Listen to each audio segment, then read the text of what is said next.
धन्यवाद। बोलिए जरा महोदय, कवित्व में बोलिए। आज आपकी अनुकंपा से इस गरिमामयी सदन में राष्ट्रगीत वंदे मातरम की 150वीं वर्षगांठ पर हम लोग चर्चा कर रहे हैं। इसके लिए मैं आपका आभार व्यक्त करता हूं। महोदय, आज वंदे मातरम की 150वीं वर्षगांठ पर मैं कोई विषय लेकर नहीं आया हूं। मैं भारत की आत्मा की पुकार लेकर उपस्थित हुआ हूं। वंदे मातरम राष्ट्र की सामूहिक चेतना का स्वर है। आज मैं उस उद्घोष का स्मरण करने खड़ा हूं जिसने भारत को सोते से जगाया था, डर को ललकारा था और पराधीनता के अंधकार में स्वाभिमान का दीप जलाया था। वंदे मातरम केवल दो शब्दों का उच्चारण नहीं, यह युग की चेतना, एक संघर्ष का संकल्प और एक सभ्यता की आत्मस्वीकृति है।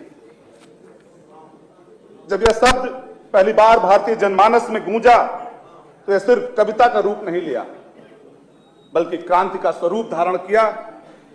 और आज इसके अवसर पर इस अमर वंदना के रचयिता बंकिम चंद्र चट्टोपाध्याय जी को नमन करता हूं।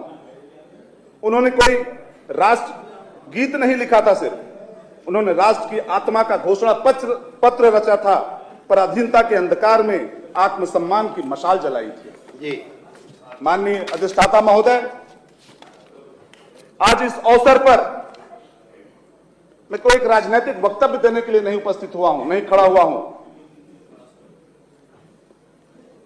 मैं चूंकि एक स्वतंत्रता संग्राम सेनानी परिवार से आता हूं, मेरे दादा स्वर्गीय ठाकुर रामलखन सिंह जी जो इस विधानसभा के भी सदस्य रहे और स्वतंत्रता संग्राम सेनानी भी रहे, तो ये संस्कार मेरे परिवार में, मेरे खून में है, ये उसकी आवाज है।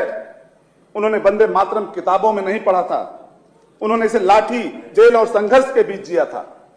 इसलिए जब आज कोई वंदे मातरम पर सवाल उठाता है तो सवाल केवल एक शब्द पर नहीं, हमारे पुरखों और पूर्वजों के बलिदानों पर उठता है।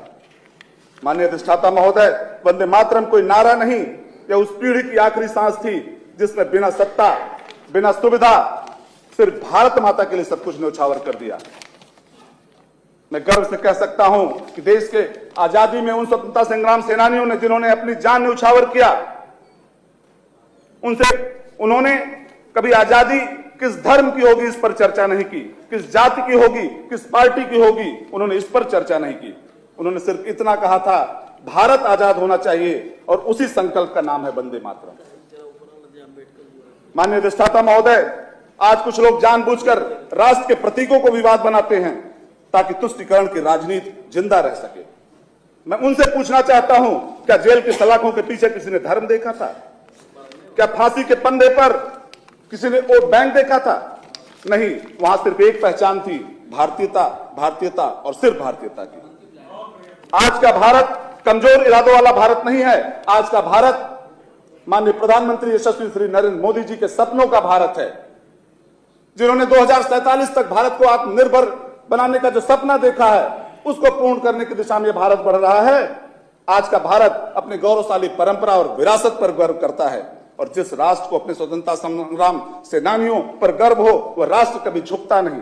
वंदे मातरम का अर्थ है राष्ट्र सर्वोपरि। सत्ता आए या जाए, सरकार बदले या न बदले, पर भारत माता का सम्मान अटल, अडिग और अविचल रहेगा। मान्यवर, मैं पूरे विश्वास के साथ कह रहा हूं कि भारत को समझना है तो उसके बलिदानों को पढ़िए, भारत को जानना है तो उसके शहीदों को याद रखिए। और मैं पूरे गर्व से कहता हूं, हम सत्ता के वारिस नहीं, हम संघर्ष की विरासत को लेकर चल रहे हैं। और जब तक इस देश की नसों में वंदे मातरम बहता रहेगा, भारत को कोई तोड़ नहीं पाएगा। हम नारे नहीं इतिहास लिखा करते हैं, हम नारे नहीं इतिहास लिखा करते हैं, वंदे मातरम बोलकर इनकलाब जिया करते हैं। वंदे मातरम। जय हिंद, जय भारत। बहुत अच्छे।